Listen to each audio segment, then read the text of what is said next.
Okay, another way to solve a quadratic equation is to use square roots.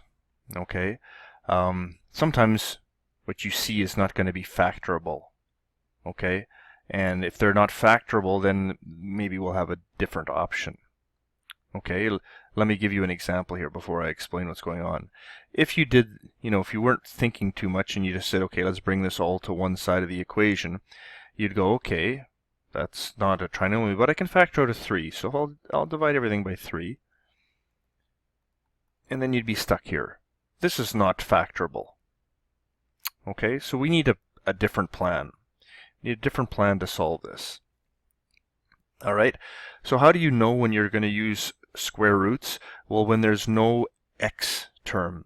There's only the term with the squared in it. Okay, that middle term is gone. So this would be gone and you would have just the x squared and the constant. Okay, so when you see that, isolate for the term with x squared in it. So in this case, instead of bringing the 8 over to the left side, I'm going to bring the 7 over to the right side. And then if I divide both sides by 3, I get x squared is 5. And now how do I get x when I have x squared? You're going to take the square root. So x is the square root of 5. But a little bit of a twist, it's positive square root and negative square root.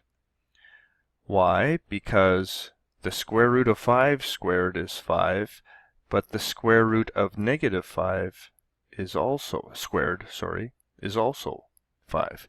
These both work. In fact, this happens every time. Every time you take the square root of a square.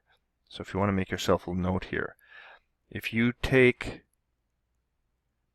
the square root of x squared,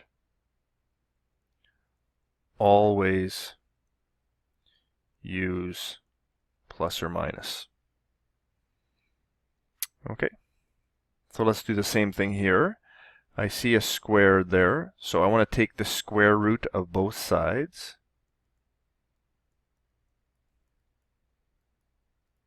Like so.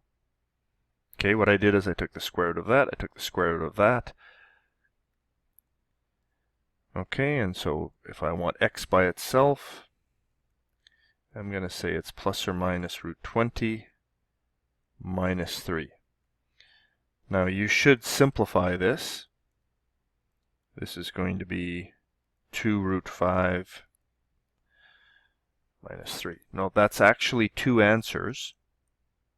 Okay, the first answer is plus 2 root 5 minus 3. The second answer is negative 2 root 5 minus 3. Okay? You don't have to write them out separately. You can write them as one, but it's important for you to understand that this means there are two answers. Okay? I'm actually going to stop there. That can be the end of a very short lesson. We will do complete the square for the next lesson.